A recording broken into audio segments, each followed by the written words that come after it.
Well, welcome back. The Trump administration, in a memo to Congress yesterday, said that the U.S. now is engaged in a formal, quote, armed conflict with terrorist drug cartels. Now, the New York Times explains it a different way. The New York Times claims that the president is, quote, cementing his claim to extraordinary wartime powers in an armed conflict as defined by international law. A country can lawfully kill enemy fighters even when they pose no threat, detain them indefinitely without trials, and prosecute them in military courts. The White House is, of course, defending the move, saying, quote, the president acted in line with the law of armed conflict to protect our country from those trying to bring deadly poison to our shores. And he is delivering on his promise to take on the cartels and eliminate these national security threats from murdering more Americans. Joining me now is the White House border czar, Tom Homan. Tom, great to have you. Thank you so much for being here. This story from the New York Times trying to characterize what President Trump is doing doesn't even mention the amount of drugs coming into the country and what these drug cartels are overseeing. Can you tell us a bit of that? Well, look, Maria, even at the Republican National Convention before the election, during my speech, I said if President Trump won, he would designate these cartels as terrorist organizations, which is the right thing to do. They've killed more Americans than every terrorist organization combined with the poison United States. So he's treating them as terrorists like they should be, and he's playing the away game. He's not waiting for the drugs to get here to kill, you know, hundreds of thousands of Americans through their poisoning. He's playing the away game. He's going to stop them before they get here and save American lives. He's doing exactly what he promised American people he was going to do. By taking these actions, he is saving countless lives every day in this country. Yeah, it's just incredible what's going on. Can you give us a sense of the activity at the border with regard to these drug cartels? I went to the border 6 times over the last several years, and I know that these drug cartels take people over the border and then they keep in touch with them because they want them to be mules for them in America. Exactly. Today, we have the most secure border in the history of this nation. The cartels are hurting. You know, they're going bankrupt, so now they got to take maritime. Coming across that land border is very hard now because the border is so locked down because of the actions of President Trump. So we knew when we locked the land border down, they're going to take maritime. They're going to take to the water, and that's exactly what they're doing. So we're attacking them out at the water. But as far as the drugs coming across the land border, they're at historic lows right now because the border is the most secure it's ever has been. So we got to look at aviation, them coming through the air. We got to look at the maritime. Right now, most of our efforts are maritime, either through the Caribbean or through the Pacific, and we're stopping them dead in their tracks. Which again, the effects, the amount of fentanyl seizures have dropped dramatically across the southern border, and the number of fentanyl overdose deaths has also dropped dramatically because of the actions of President Trump. He's doing exactly what he should be doing as the commander-in-chief, saving American lives. What about the Border Patrol agents, Tom? I mean, look, we've got breaking news. Apple is now removing several apps from the Apple App Store. These apps were used to track ICE agents. So that was, people were tracking ICE agents and then showing up to bully them. The DOJ pressed Apple to remove these over officer safety. And of course, as you know, just yesterday, at least 3 people were arrested after anti-ICE protesters swarmed an ICE facility in Portland. ICE is also cracking down in Chicago, arresting at least 37 illegal migrants in one apartment complex on Tuesday alone.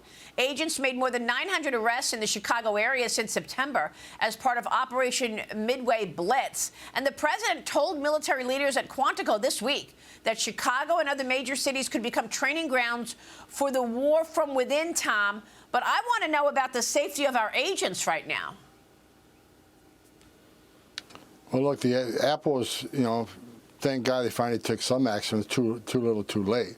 Look, I think the reason they took it down is because Pam Bondi, you know, we got a strong attorney general says she's going to start investigating these applications and whoever's funding these applications and prosecute them because it is a form of impediment.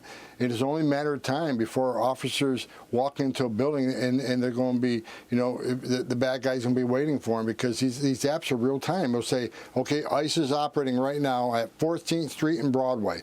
Now, if you're a criminal alien and you know ICE is down the block from you, you can pretty much ascertain that they're coming for you. They're going to knock on your door. And there's going to be an ambush. And someone's going to get killed, most likely an agent. So look, threats against agents are up over 1,000% right now because of the hateful rhetoric from the left and members of Congress, mayors and governors of blue states that want to compare ICE to terrorists and Nazis and so forth. These apps that are available are dangerous. They use these same type of apps in smuggling. Mary, you've been down the border a lot of times. On the border, they're using apps to get U.S. citizens, college kids and high school kids to transport illegally in the South.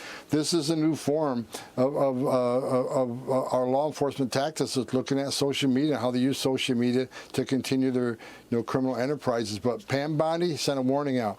These people will be prosecuted, and all of a sudden Apple took it down. There'll be more coming, but they need to understand the entire Department of Justice is looking at people who impede law enforcement officers, whether it's in the street, protesters turning criminals, or it's whether it's these social media applications that they keep coming up.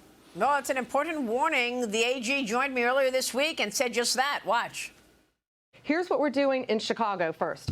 We are you've got a governor who doesn't want to help us. You've got mayors who don't want to help us. You've got woke DAs who don't want to help us. So if they're not going to help the people of their cities, we're going to help them. We're sending in FBI, of course, DEA, U.S. Marshals, ATF to back up our ICE men and women who are there following the law. We're doing that in Chicago and, yes, in Portland. Troops are going to come into Portland.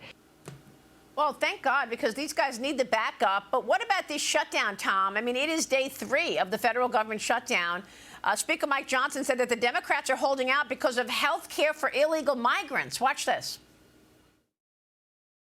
The Democrats' counterproposal CR, the dirty CR we call it, as opposed to the clean CR, would result in nearly $200 billion being spent on illegal aliens and other non-citizens. Number 2, a provision that prohibits Medicaid from paying more for emergency care provided to illegal aliens than it does for American patients who are disabled or elderly or children. We eliminated that in their counterproposal that they have filed that you can read yourself. They want to repeal that. That would cost taxpayers $28 billion. Here's another one, number 3. They've counterproposed a provision that ends the Obamacare funding for non-citizens. The cost of that repeal would be $91 billion to all of you. Taxpayers, hardworking American citizens would be funding that. What about that, Tom? And do you think that this government shutdown is going to slow down your operations in any way? No, 2 things. First of all, no. The men and women of the Border Patrol, the men and women of ICE are out there every day, 24/7. We're not going to slow down. We're going to continue to run this national deportation operation. We're going to continue to secure that border. President Trump has made a promise to American people. The men and women of Border Patrol and ICE will keep that promise. So God bless those patriots. I wore that unit. I started in Border Patrol. I ended my career with ICE. They're going to stand and do their job every day, despite this, this so-called shutdown. Second of all, Speaker Johnson, exactly right. Free health care, all these benefits that the last administration threw, across the entire world brought over 10.5 million people to our southern border. When you make promises of you could be released, you'll be put in a hotel room with $500 a night, you can't be deported, there's a moratorium on deportation, and we're going to provide free health care, and people are shocked why we had over 10 million people come to our border. No, this is an enticement. It drives illegal migration. When you drive illegal migration, overwhelm the Border Patrol, like you've seen many times. When you overwhelm the Border Patrol, that's when the fentanyl comes across. That's when non-inspected terrorists can sneak in. That's when the sex trafficking women and children go sky high. As simple as it sounds, free medical care, all these free service to illegal aliens drives illegal migration. We're the most secure border in the nation right now. We got to maintain that border, and what that means is we got to keep applying consequences. You're not going to come to this country, be released, and get free anything. You're going to be deported. You're going to be detained. The catch and release is over with in the last 6 months. How many illegal aliens have been released at that border? 0, and that's where it's going to stay. Yeah, I mean, when I went to the border at one point, I went to some people's private ranches, their private homes, and one woman, she was crying. She said to me, Maria, I can't even throw out the garbage without going outside with my pistol, because she was so afraid that people were coming onto her property. You know, God bless President Trump. Thank God he's back in office, because he gave us the most secure border in the history of the nation today, even better than Trump 45. And when you have that most secure border, these people living on the southern border live safer, they live more free. Again, overdose deaths down, drug smuggling down, sex trafficking, women and children down, no suspected terrorists crossing the border non-existent. So President Trump's secure border is making this country safe again. It's giving us stronger national security. So I give it all to President Trump. His out-of-the-box thinking with the executive orders, they're a game changer. He's a game-changing president. Again, your viewers need to know, we have the most secure border ever in the history of this nation today, because of our president. Yeah, it's amazing that, you know, the Democrats are not getting on board with it, and they're still fighting over the president's agenda. Why do you think that is, Tom? I mean, everything you've laid out, you know, eliminating the drug cartels, getting these drugs out of the country, keeping us safe, securing the border, you would think that most people would be on board with that, right? Because we're spoiling their long-term plans. Long-term plans was release millions of illegal aliens in the country. In the next census, will be counted in the next census, and since they're most in sanctuary cities, is going to end up in what? More seats in the House for Democrats. And so we're ruining their plans. We're out looking for these people into the country legally that were released into the country in violation of federal law. We're looking for them. We're deporting them. They saw political advantage by letting these people in. We're taking that away. That's too bad. So it's all about keeping their grip on power. Tom, it's good to see you this morning. Thank you so much. White House border czar, Tom Homan. Thank you, sir.